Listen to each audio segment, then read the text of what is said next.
5 గంటల 16 నిమిషాలకి స్వామివారి విగ్రహ ముందుగా యంత్ర ప్రతిష్ఠ, తర్వాత విగ్రహ ప్రతిష్ఠ కార్యక్రమం జరుగుతుంది.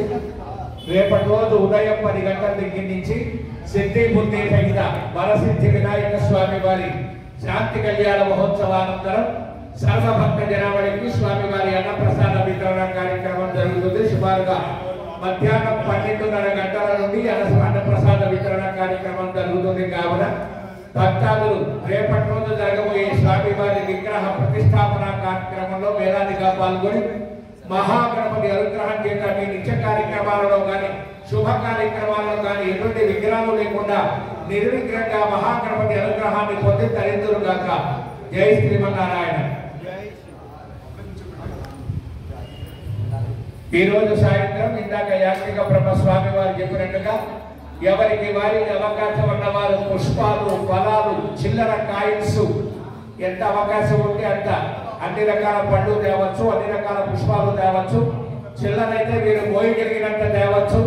అవన్నీ స్వామివారి పంచ అధివాసాల కింద ఆ యొక్క స్వామివారి అనంతరం పంచశయ్యాధివాసంతో ఈ అధివాసాలు పూర్తవుతాయి.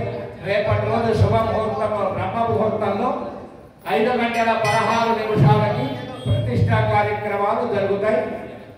అనంతరం 10 గంటల నుండి సిద్ధి బుద్ధి సహిత వరసిద్ధి వినాయక స్వామి వార్ల శాంతి కళ్యాణం, మధ్యాహ్నం 12:30 గంటల నుండి అన్న సమారాధన కార్యక్రమాలు జరుగుతాయి.